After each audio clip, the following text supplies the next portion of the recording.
You're listening to the DolphinsTalk.com podcast network.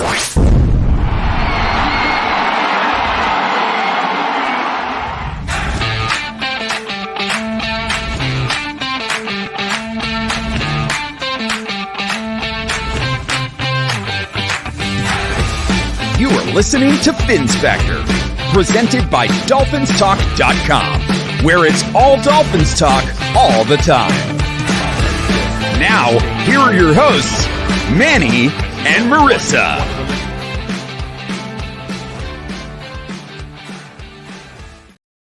Ladies and gentlemen, boys and girls, Dolphin fans of all ages, the Phins Factor episode 4 is back, finally with your two original hosts, the Bearded Fanatic and Marissa Marino. Jesus, you're already messing up. How can you Marissa, mess up that last name? How are we doing today?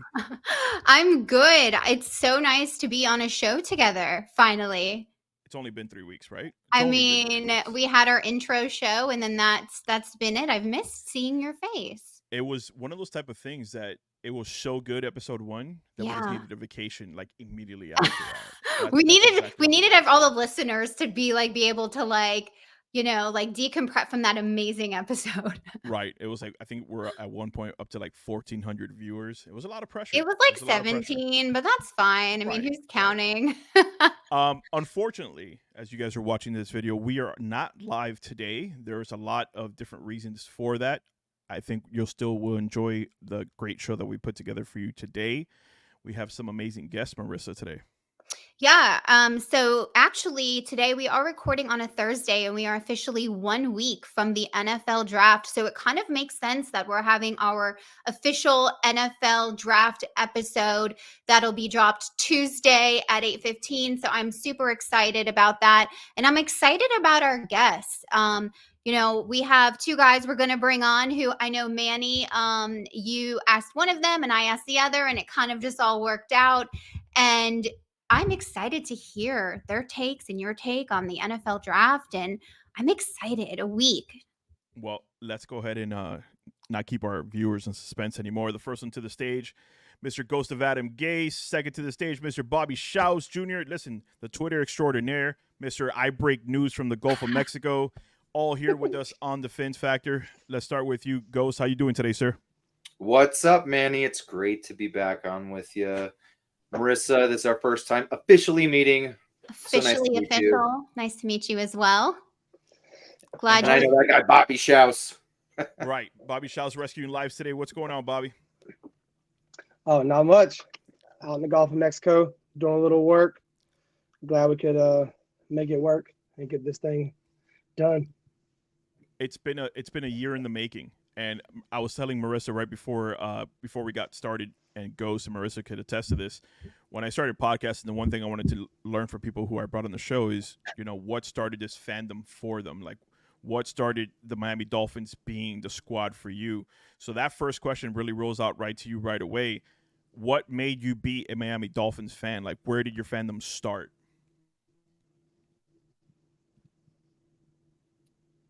Yeah, so my dad was a Dolphins fan, and the little league I was born and raised actually just so happened to be the King Dolphins. So I just had nothing but Dolphin stuff down my throat. So I had no choice. That's the way to go. I tell people all the time, I'm like, I blame my parents for all of my trauma, and they need to pay for all of my therapy bills that the Dolphins have put onto me. So I feel you. I say stuff like that to my dad all the time. Yeah. Right. And I think the one thing we could all agree to, at least we're not Jets fans. At least we're not Jets fans. Big shame right there. Marissa, you are going to head this show today. I want you to,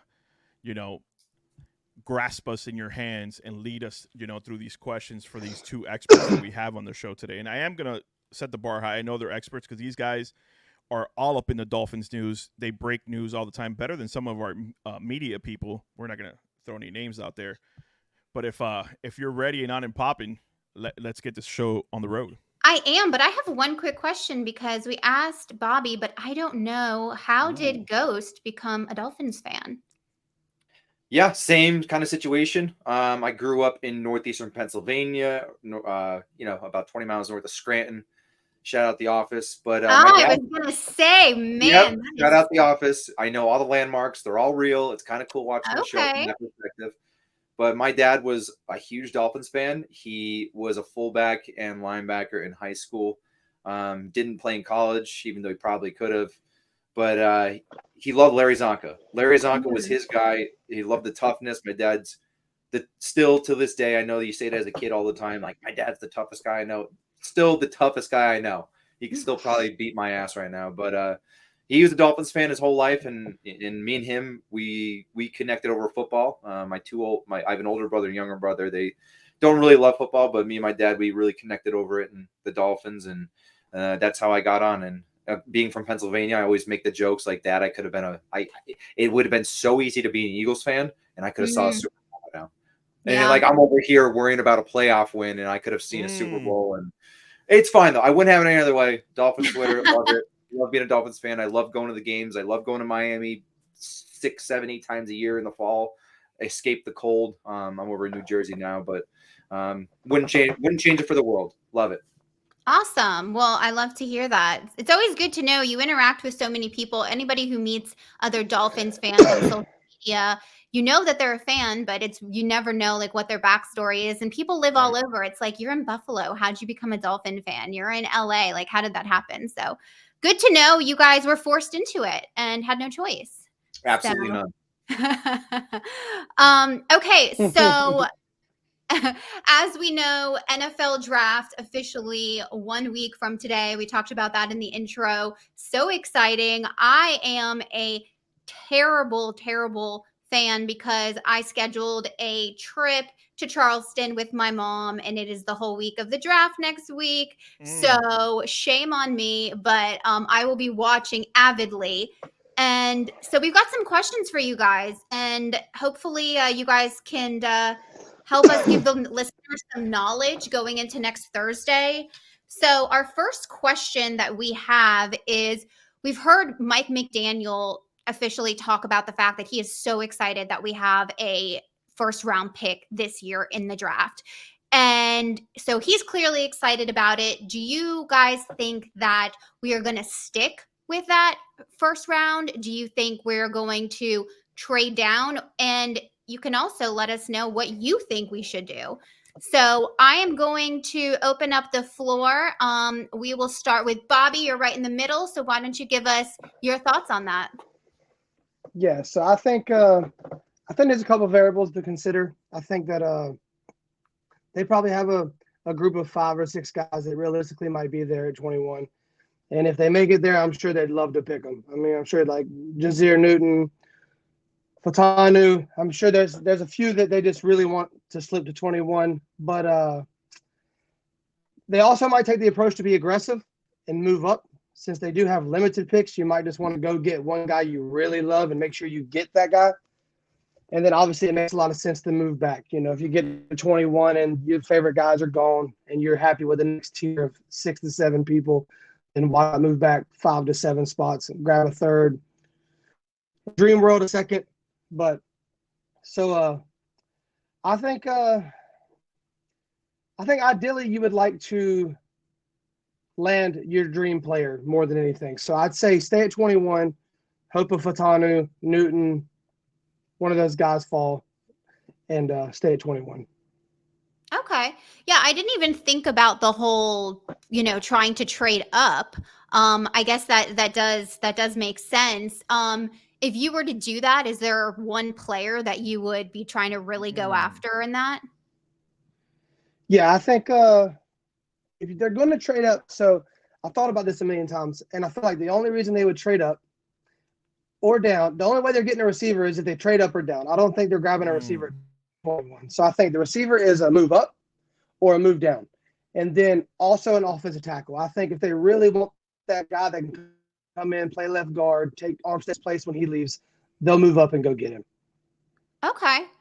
I like that, and it's good to know that you've thought about that a million times. So you probably I got a lot of time on my hands out here. Yeah. By the way, Bobby is coming to us from like a platform in the middle of. We're not going to say your locale, but like in the middle of. You probably wouldn't know it anyways. In the middle of the ocean somewhere. So come and get me. Okay, that's awesome. Well, we'll throw it to our another guest. Ghost, do you like to be called Ghost, by the way? Is that what you like to go by? Honestly, whenever I go down to the games, everyone that I hang out with down there, they all call me Ghost, and it's fine. I don't think Okay. anyone called me Chris down there ever. It's Not totally, once. it's just something that fits, and it's cool. I like it. Okay, well then, Ghost, we'll throw the same question to you. Do you think we need to go up or down? Do you see us holding that 21? And what would you like to see? There's a couple things to consider. Mike McDaniel saying that he loves having a first-round pick and knowing the offensive mind he is and how he loves his weapons, it kind of scares me because in my mind, I see wide receiver, like 100% I see wide receiver. His eyes focus on wide receiver, somebody who can block, someone who's fast. He wants to still have his track meet. So like when I think of Mike McDaniel drafting a player, that's what I think of. And we all know that Chris Grier said in the past, we all give Chris Grier, we all give him, some flack for taking guys and, Deion Jordan picks and whatnot. But he takes his head coaches, he takes head coach input constantly. He'll never take a player that his head coach said, I don't want to take. So that's another thing. But if it was me drafting, if Newton isn't there, if Murphy isn't there, if Patanu isn't there, or if JC Latham isn't there at 21, we can possibly trade down. I can see Buffalo wanting to trade up because Buffalo desperately wants a receiver. I don't know if they're going to trade up with a division rival. I can see the 49ers trading up, and I can see the Buccaneers trading up as well because the Buccaneers need one of those edge players, and Verse might be there. Chop Robinson might be there. So there are trade down options where we can stay in the first round, still get our Barton, still get Jackson Powers Johnson. Again, if those four guys aren't there. Me personally, if Troy Fautanu is there, you need to take Troy Fautanu. It's a 10-year starter in the league. He's going to immediately start at left guard. It's basically if you took this situation where we brought in Laremy Tunsil, gas mask, obviously. Where we bring in Laremy Tunsil, he starts at left guard and then he's our long-term answer at left tackle. Obviously, he's going to be a player in the league for about 15 years. I see the same guy in Troy Fautanu.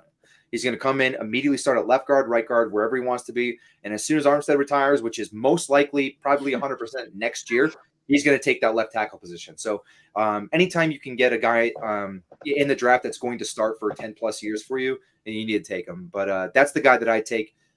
There are some trade down options. Like I said, if those four guys aren't there, the Bucs are definitely going to want to trade up to take an edge player.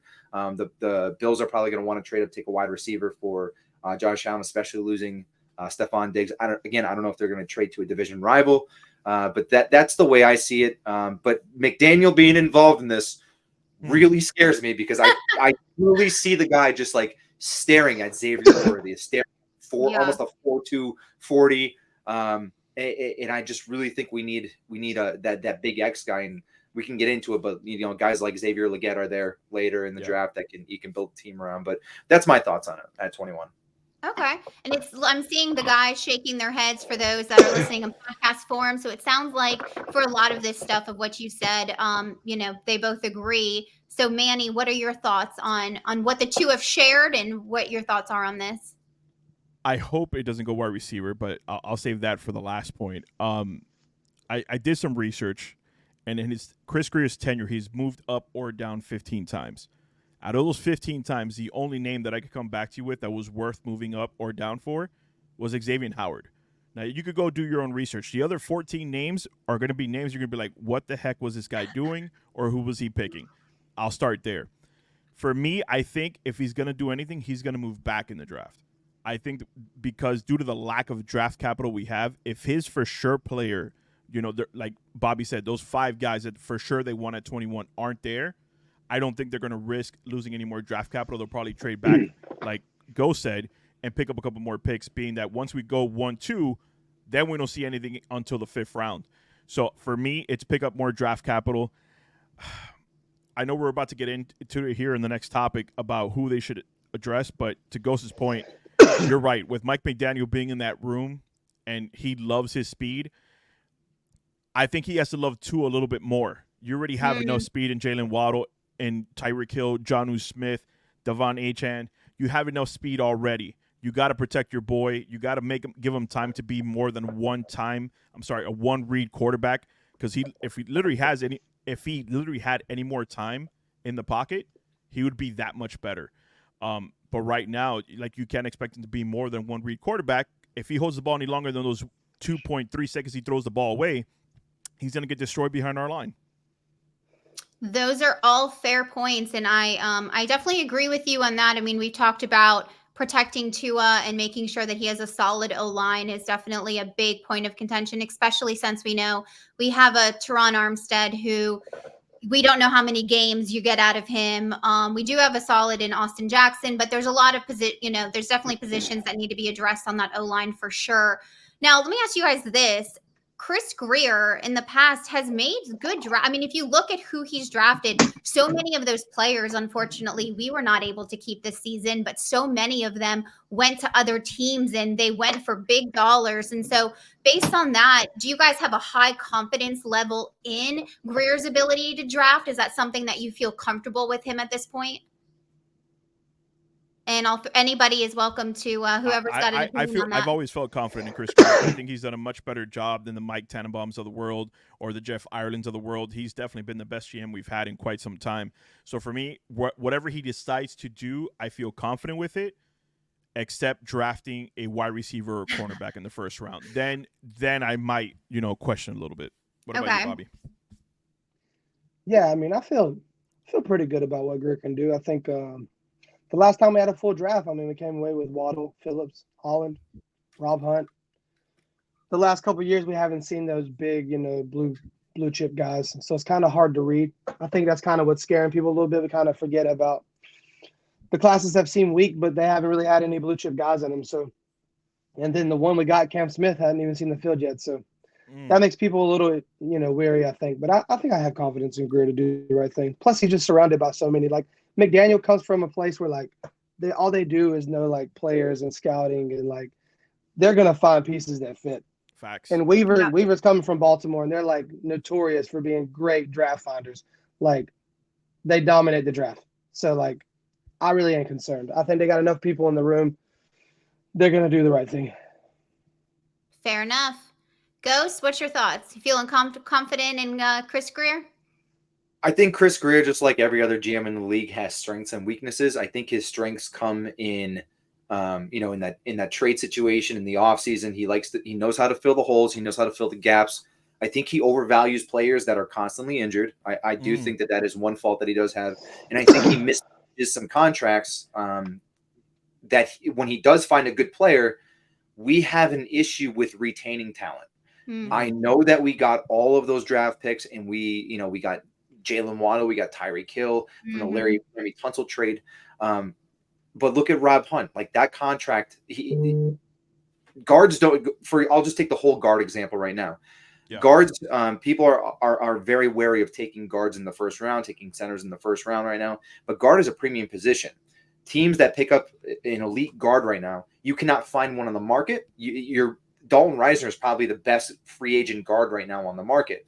And Rob Hunt, I love Rob Hunt. I think he's a great player. I think he's going to be a starter in the league for 10 plus years.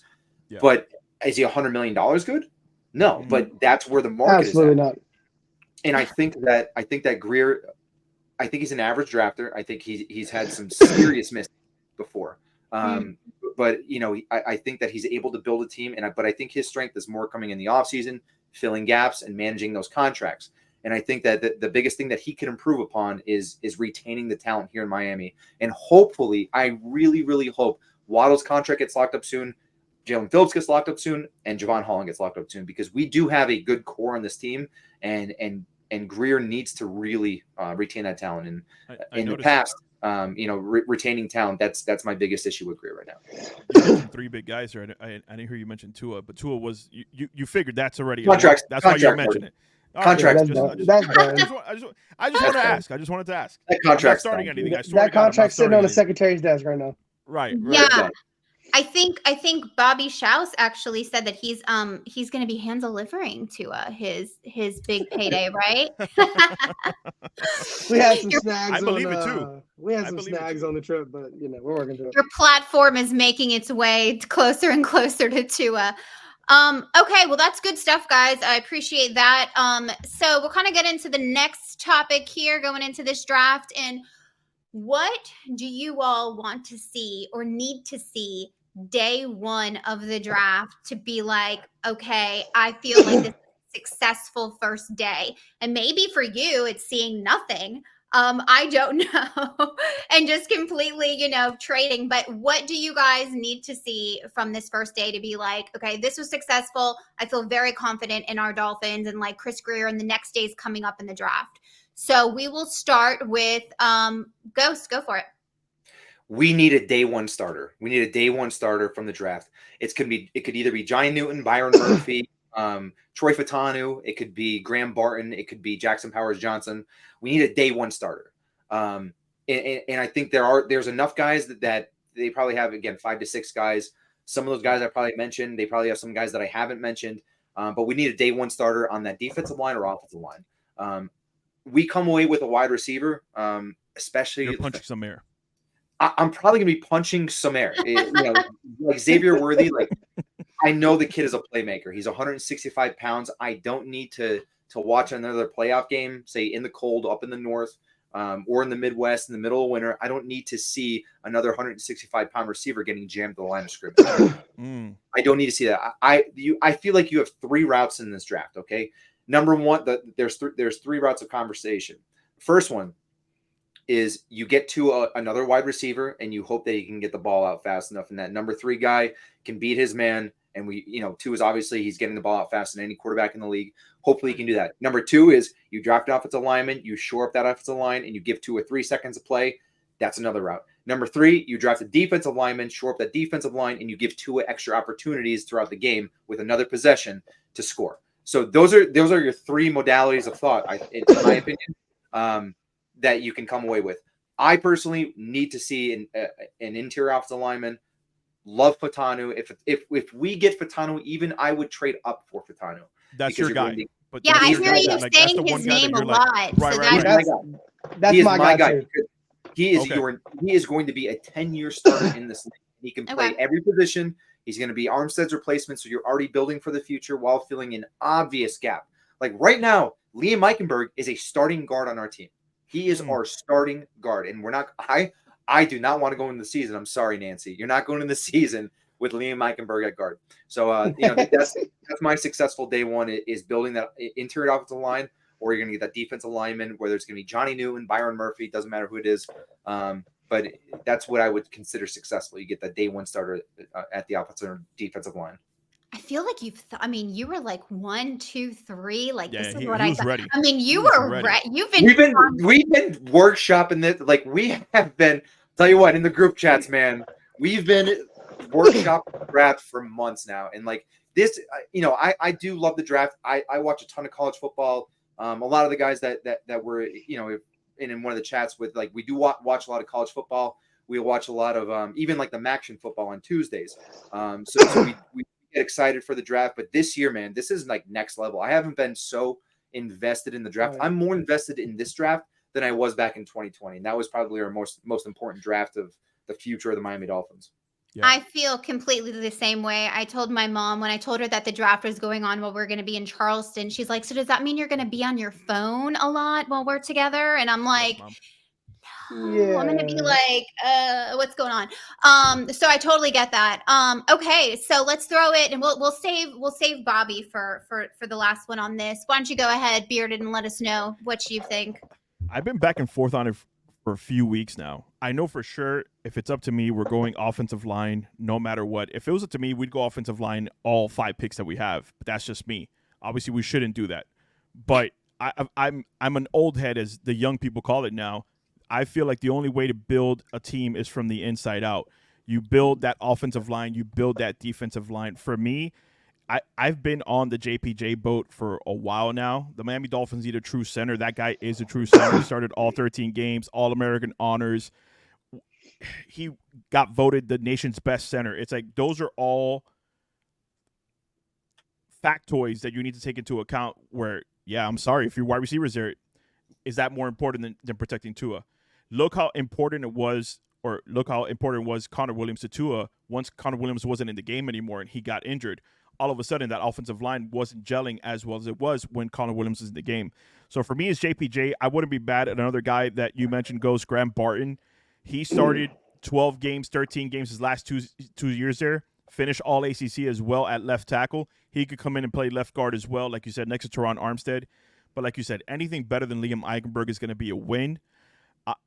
For me, if I'm bringing up the card, I'm taking JPJ, no brainer, the nation's best center, and he's going to be locked into that center position for the Miami Dolphins for a while. Bobby Schaus is already shaking his head at me. It's your turn, buddy.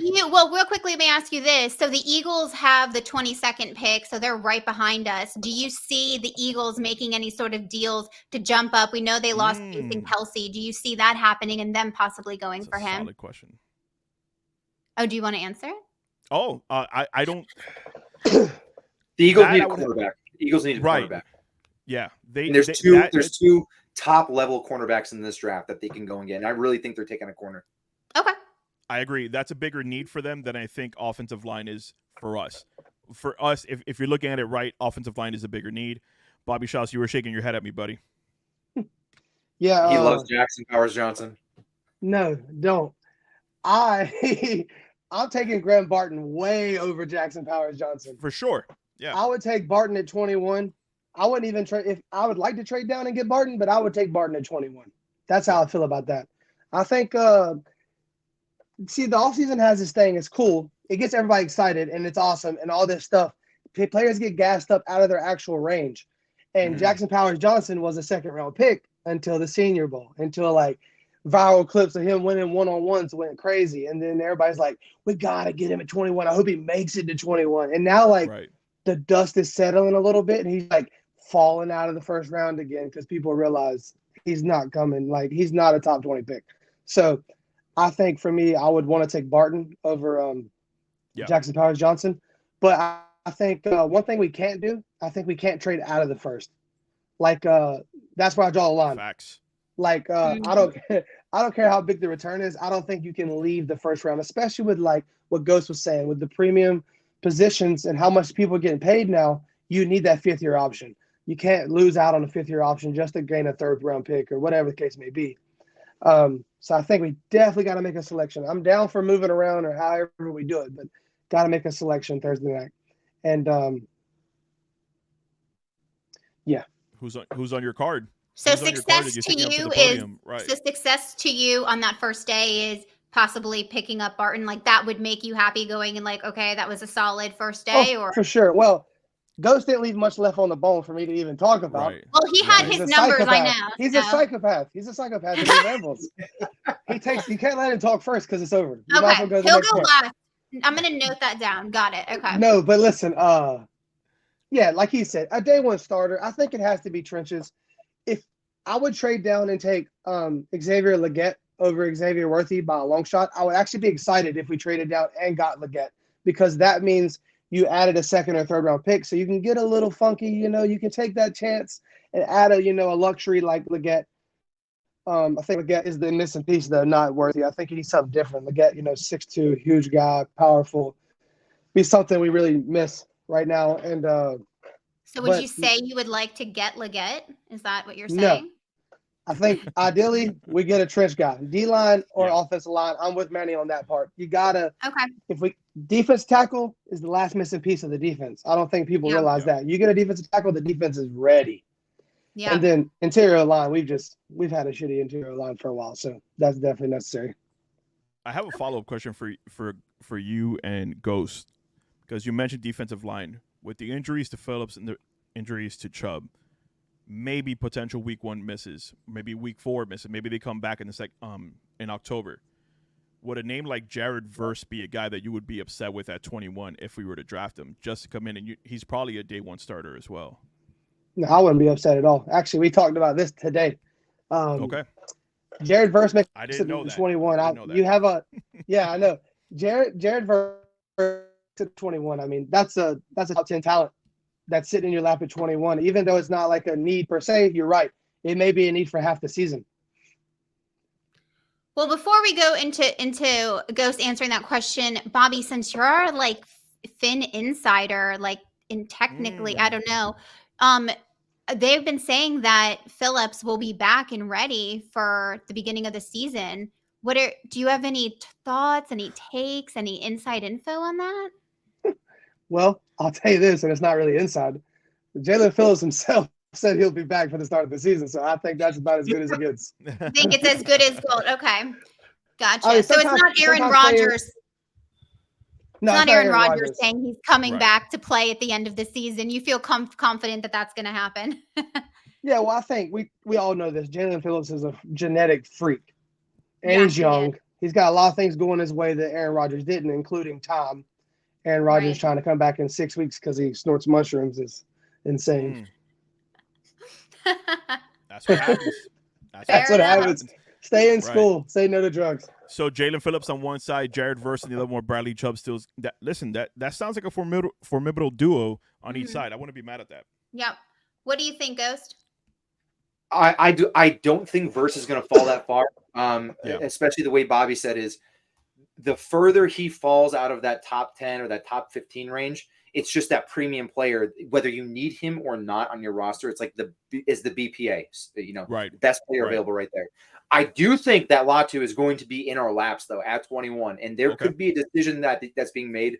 And I'm not saying this because he played for UCLA, but he is literally a Jaylen Phillips clone. If you watch him on tape and you watch Jaylen Phillips on tape, especially in college, they are literally a clone of each other.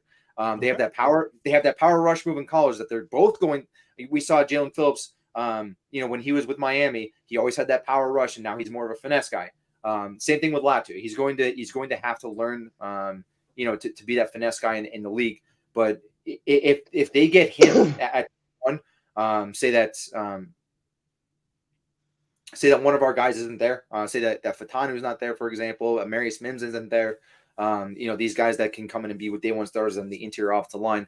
I'm 100% down with taking an elite talent at that edge position. And if Verse falls that far, I would, even if Fatanu was there, that would probably be the only guy that'd be okay with Miami taking over Troy Fatanu right there. Nice. Because it's just, we do have some uncertainty revolving around Chubb. It's unfortunate because he came on, we were all like, when in the hell is he going to earn this $100 million and finally sack a game, 2 sacks a game, 3 sacks a game, and unfortunately got injured. But there is some uncertainty at our edge position. And Jaylen Phillips said he's going to be back. And I do believe that timeline, 9 months for that Achilles, especially when you're getting top of the line medical care, I think that's well in line with him being back 100%.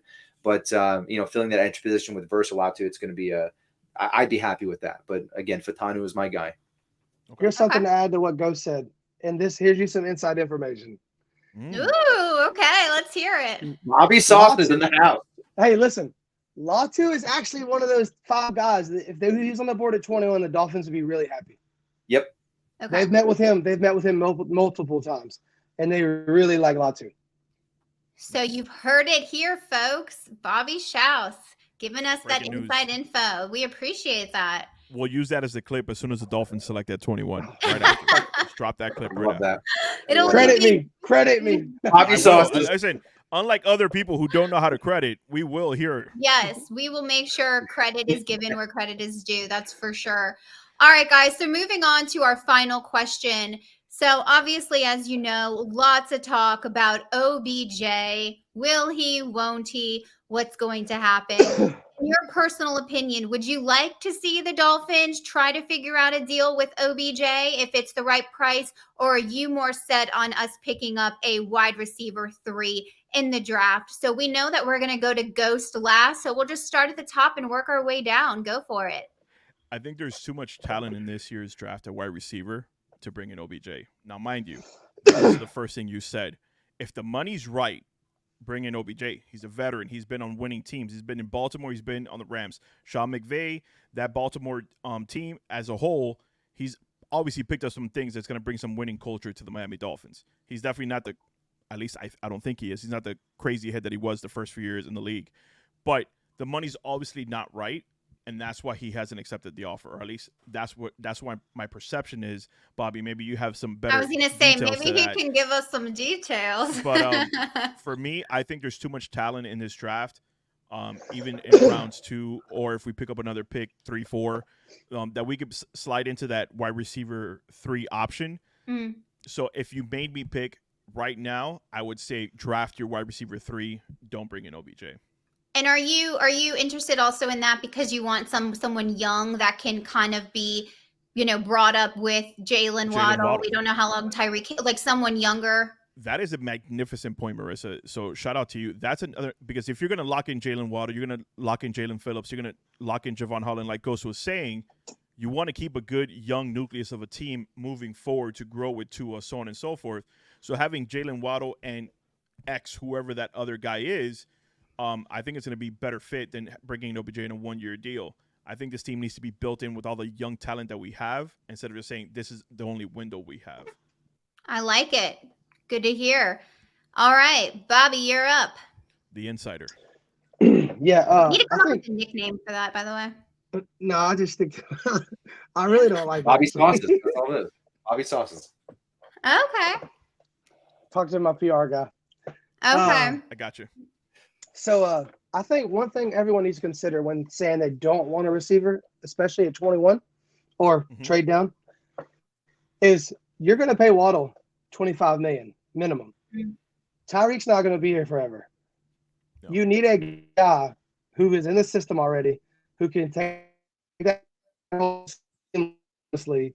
So you need to get somebody in the building that can already be learning the offense and getting in there. 2, I've said this incident, and I stand on this. I don't think signing OBJ stops us from also drafting a receiver. In fact, I think we need 2 receivers no matter what. We need a 3rd receiver. We need a 4th receiver. And I don't care how they do that. We need 2 receivers. So, and as far as OBJ goes, I mean, look, there's no rush for him to sign somewhere. Let's say he wasn't blown away by our offer. It doesn't pay him to take it today. And, I mean, also, he don't have no reason to rush. He's a veteran. He could chill till July, August, sign the deal, show up, whatever. If that's his money, that's his money. He's going to take his deal. But just know there's a couple players team. They're doing heavy recruiting. And that's been in the works.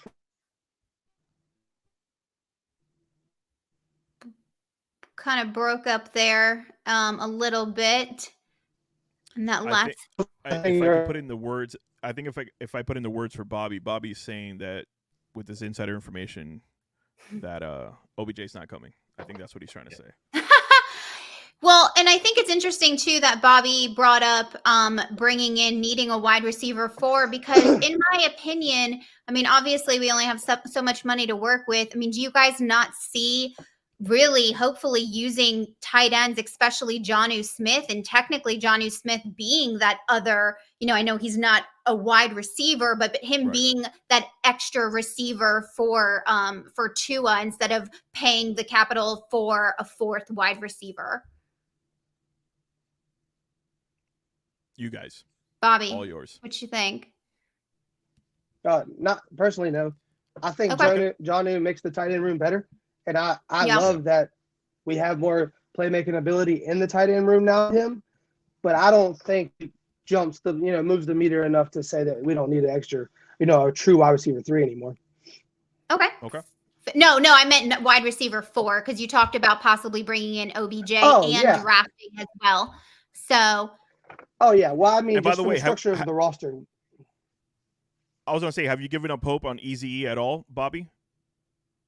No, but with a chronic neck injury, I'm not really sure what that is, but apparently it was something he dealt with in college, and now it ended his whole season, and we never got any information on it. To bet on that, talk about Ghost, we like betting on injured players. To bet on that paying off, and I'd love for it to pay off, but to bank on that is that's too risky. That's fair. Okay. All right, Ghost. I know that was a lot to digest, but what you think? Wide receiver 3 in the draft, OBJ, or a little bit of both?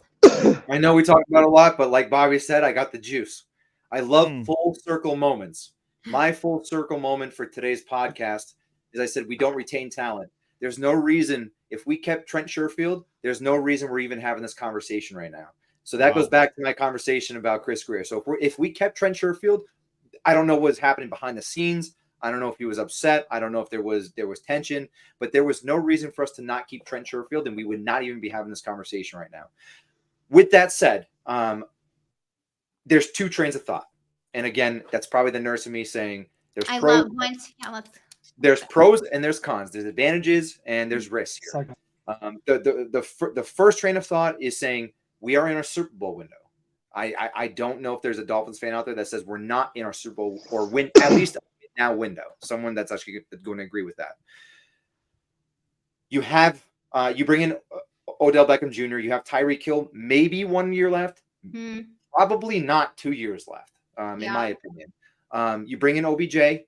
You settle up that wide receiver 3 position. We saw, the disadvantages of not having a true wide receiver 3. We saw it in Kansas City. We saw it against Baltimore. We saw it against games where they ran some press coverages. And then you shore up the offensive line. You shore up the defensive line in the draft. And then you're kind of screwed for long term, but the long term was never going to be inside of that Super Bowl window anyway. That's kind of like the mini rebuild or the mini rebuild years. Or the second train of thought is you don't sign Odell Beckham Jr. You shore up that offensive line. And you really do invest in guys like Xavier Legette, of course. Again, Tyreek Hill is not going to be here for probably another 2 years. He's probably going to be here maybe next year. He might even retire at the end of the season. Who knows what happens? But I do think if that is your train of thought, then, of course, I think you do need to bring in a guy that's going to come in, learn the system, pray to God that McDaniel has a winning season, and then there's no hot seat talk, nothing like that. I'm not even going to put that out there in the universe. But a guy that's going to come in and learn the system with Jaylen Waddle, because Tyreek Hill's not going to be here. And you really need to shore up these guys like Jaylen Waddle.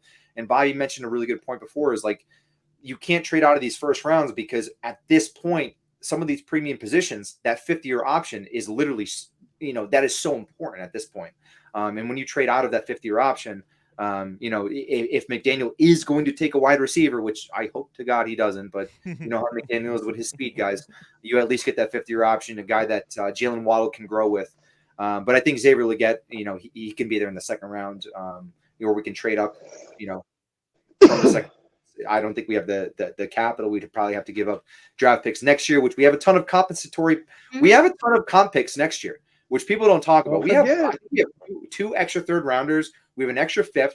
So there are options where we can trade. We can swap our second, add another 2 thirds for next year, and we can move up into the second round again and pick one of these guys. But that's my train of thought. It just depends if you think the Super Bowl window is open now, or whether you want to build for that or you want to build for the future. So I agree with both of them. If OBJ comes in, we shore up that offensive line. I think that's a great that's a great strategy. But if you want to build for the future, you need to bring in a guy who's going to learn the system and grow alongside of Jaylen Waddle. You can't just be plugging free agent wide receivers, veteran wide receivers at that position opposite Jaylen Waddle. You need a guy that's really going to grow in the system. I love it. Love to hear it. All right. All of you are very set in your convictions on this draft. So I hope it all works out. So everybody's very happy with day one. So let me ask you this, and, bearded, and we'll work our way down as well. Any hot takes on the draft that you feel like you need to let people know about, or any thoughts that you have on this upcoming draft? There's been so much talk about the Dolphins missing out on their first round pick and potentially not being a fan of this team anymore because they might go the direction that they don't want. It's like, you're not a fan. And I'll just say it like that. Because, if they take a wide receiver, I'd be pissed about it. But guess what? I'll probably buy that wide receiver's jersey at the end of the day. This is my team, and I think I could speak for Ghost and Bobby and Marissa in saying this. No matter what they do, at the end of the day, these guys all get paid to put a winning product on the field. It's like they are literally thinking with their heads and trying to put the best talent on the field. If you're that unsure about yourself or about this team that they might not go the way you want to, you're going to stop. Go ahead. You're going to make Twitter much better for us, the actual fans. So not much of a hot take, but regardless of what happens, I'm still going to be a fan of this team at the end of the day. I can appreciate that. We'll let you keep your fan card. Bobby, any final thoughts on the draft? Any hot takes you've got? Well, first I want to clear one thing up since I broke up earlier. I didn't rule out OBJ. In fact, I said I can't speak for OBJ, and if there's anything you need to know about OBJ, nothing gets out until he's ready. Right. It'll come out of nowhere on a Wednesday at 2 p.m. and everybody be like, "What?" He is being heavily recruited by multiple players on the team. They all want him in Miami, and I'm not saying he's coming to Miami. I'm just saying he's got ties, obvious ties to Miami, and he's Captain being ties. heavily. Would you say they're captain ties? Captain players. He's got ties. I think he's got some ties. And yeah, them conversations have been in the works for a long time. So It wouldn't surprise me at all. The draft comes and goes. June 1st comes around, or even before, and OBJ is a Dolphin. But it wouldn't surprise me at all if, somebody offers him something and he goes somewhere out of left field. But hot takes for the draft, let's see. Don't completely, and you ain't going to like this, don't completely rule out safety. Early. They need a safety. First of all, love Jordan Poyer, but he's not even guaranteed to play the whole season. If you lost Jordan Poyer right now, who are you playing at safety? That's fair. They got to have a safety. Sean Elliott. They got to have a third safety. And just keep that in mind. They really want a safety. And I've heard they're even willing to use a first or a second round pick on one. We have so many clips we could potentially use if any things pan out for Bobby already. If the I hate that safety you gets keep- taken I at hate it. 21, I'm going to say blame Bobby. He jinxed it on the Phins factor. So at least you're giving the fans, like, you don't want them to go in with these expectations and then safety comes and people lose their what. Their So at ish, least you're keeping the expectations, where they need to be. Yeah, and people need to realize too, if there's anything, and I'll say this and be completely honest, if there's anything we know about Chris Grier is that expect the unexpected. You're not going to get a mock draft right. You're not. If anybody's out here saying we're drafting this guy, I know his cousin, I've talked to Grier. No, you don't know it. You don't know it. And I can't tell you who they're going to draft. Right. I could tell you like positions they spent a lot of time on, guys they met with a lot, but it's all just educated guesses in this thing. Because Chris Grier and the Dolphins, they're good at this. And I would even say the 30 visits, they're all smoke. I think they don't line up with anything at all. I think that they're drafting players that they never met with and you had no idea they even liked. Okay. If I see another mock draft in my lifetime, it might be too soon. I am so over You've been hating on mock drafts for like. I know, and I don't know if that comes from an inner insecurity of knowing I don't feel like super confident in putting out one, but I'm also like, I get it. You guys want this, and now but it's going to be what it's going to be. And I guess that's but maybe it's you guys having fun, and I need to let you guys have your fun. Yeah, well, you got to understand, Dolphin fans have lived for the offseason and being hopeless and thinking we're going to fix it. This is the year we get like this. Yeah. So all we had for a long time was free agency and mock drafts. So you got to understand, this is how people kind of like, it's a coping mechanism for Dolphin fans, just to dream a little, and you're just stomping on them. That I'm so sorry. Now that you put it, you never messaged me and said, Marissa, you need to get in line. Well, you wanted to do it here on the Phins factor. So I'm going to let people then I'm going to let people have fun with their mock drafts. And what's great is you can just scroll right past it if I'm not interested in partaking. That's amazing. That's amazing. Yeah. You definitely do that. Dolphins Twitter needs to learn from that a little bit. Okay. Anything else? Ghost, hot takes for this draft, man. Before I even say this, I do think that Miami is going to sit at 21 and they're going to pick at 21. I think one of those 5 players I mentioned before is going to be there at 21. Going to be some surprises within the first 21 picks for sure. That's going to push one of those guys down, and it's going to be there for Miami. If you were a betting man in Vegas, how much money would you put down that we're going to stick with 21? I'd put 500 down. Okay, so you're $500 confident. Okay, for sure. Something like my hot take, though, if you want a hot take, my hot take is that Miami does trade up in the draft.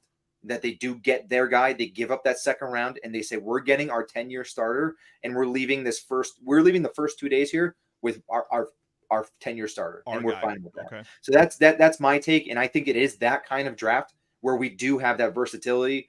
You're not locked in. We're not quarterback hungry. We don't need a quarterback, and we're basically picking.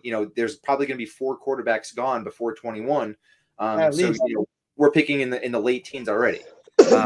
If you really do the math on it, but my hot take is that the Dolphins do trade up out of 21, get rid of that second rounder, and they get their guy for 10 years, and they go into the season, feeling good about their roster. Okay. Well, I am sure that the Dolphin fans that are watching or listening have learned a lot going into this draft. I know I've learned a lot, so thank you, gentlemen. I do want to ask one last question before we get out of here that's real quick, and we'll kind of look back on it after the first day of the draft. So, and we'll start with Ghost with this one. Who do you think is going to be the very first person picked? Not knowing what's going on, who's number 1? Number 1 overall in the draft? Yeah, who's going to go first? Do I want to be different here? Yes. All right. The best quarterback in the draft is Jaylen Daniels. That is the best quarterback in the draft. And if the Bears have any balls, if they have any hair on those hairless balls that they've had for at least the last 20 years, they will take Jaylen Daniels and elevate that franchise, and not Caleb Williams. Jaylen Daniels is the best quarterback in the draft. And although Caleb Williams is probably the unanimous number 1 overall pick, I am saying that Jaylen Daniels is the best quarterback in this draft. So you think he's going to be taken first pick? Probably Caleb Williams, but I'm going to say Jaylen Daniels just to be different. I like it. Okay. If that happens, I want the Jaylen Daniels credit. Okay.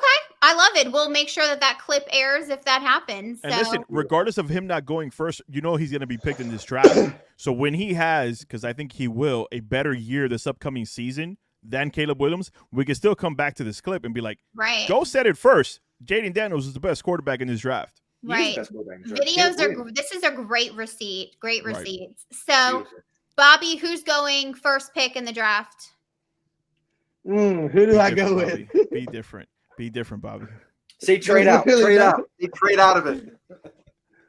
Yeah. They bring Justin Fields back from Pittsburgh, and they actually trade out.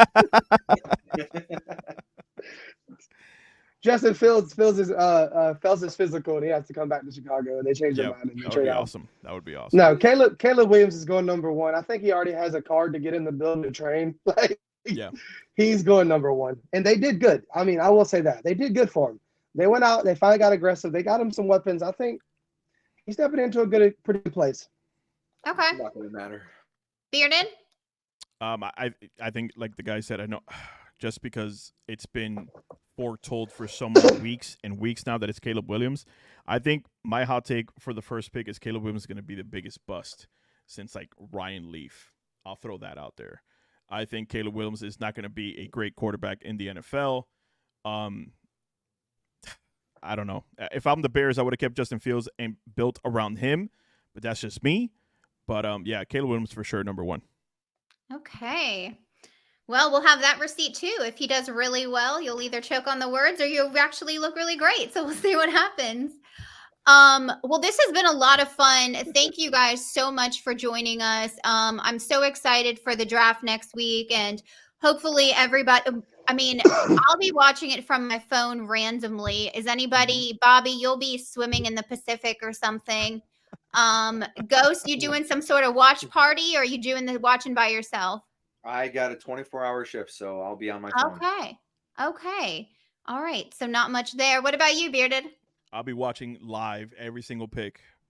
So whether that's it at our spot that Ghost introduced me to, Billy's Tavern, having the shout out best Billy's wings. Baby. Shout out Billy's Wings, baby.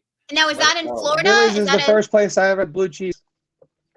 Hell yeah. Okay. That is down the street from my house. Ghost took me there on one of the drives, and I looked at him after the first bite. I didn't even finish chewing. After that first bite, I looked at him and said, best wings ever. Okay. Best wings I have to go there. What city is that in? Billy's Tavern in Davie. Davie. Yeah. Okay. I like it. So, no, Bobby, you're probably not going to be swimming in the Pacific. Are you going to be watching? Yeah, I'll be watching. I'll be laying in my over here watching my phone. All right. Awesome. Well, Bearded, any final thoughts? No, thank you so much. If you guys have tuned in for the last 54 minutes, I'm sorry that we're not live and catching your comments, but please, in the comment section, tell us your thoughts because this will be aired on Tuesday at 8:15. So by all means, let us know what you think of all of our opinions here, who was right, who was wrong. We always want to get your 2 cents in the comment section because that's the part of the show that we're missing today, Marissa, is being able to interact with people coming on and telling us their point of view. But do it in the comment section. We'll be back after the draft that following Tuesday with a live show. Hopefully Marissa's back from her vacation, and we'll have some good content for you guys. Make sure to drop a like also and subscribe to the channel while you're at it. And before we go, guys, why don't you tell all of our podcast listeners how they can find you on socials? Bobby, go ahead. Sure. Twitter only. And my username's right here at the bottom. I'm on Twitter. Well, for the people who are listening, just so you know, it's at @B_Shouse, SHOUSE. Am I pronouncing that right? Yes. JR. So _S. It's definitely not House shoes. Jr. All right. And Ghost, where can people find you? At Ghost of Adam Gase on Twitter, baby. And that's because you're a really big fan of his, right? And these guys are world famous, by the way. I think people know these guys more than they know. Well, listen, me. I'm the least popular guy on this panel, but for sure, Marissa's known, Shouse is known, and Adam Gase is known. So, listen, if anything, follow me, guys. You know, I'm a lonely, only 2,100 people down there. Marissa is definitely known after her whole last week. Yeah. After what? Nothing. Nothing. The movement. The movement, baby. The movement. The movement. Yeah. Or I think call I've it lost the movement. I think I've lost a lot of followers after that because they realized that content will never again be on my page, and so You left at the peak. Right. So Bearded, where can people find you? At Bearded Fanatic, every single social from TikTok to Instagram to Facebook to Twitter, obviously, or X, whatever you want to call it. Most bipartisan, fun-loving guy on Twitter. Awesome. And I can be found at Must Be Marissa with 1S87 on all social medias. I hope my family isn't fully listening to hear what Bobby just said because they don't know about it. We'll edit it out. Anyways, this has been a lot of fun. Thank you guys so much and look forward to connecting with everybody after the draft. All right. Peace out, y'all. Love it. Bye. See you.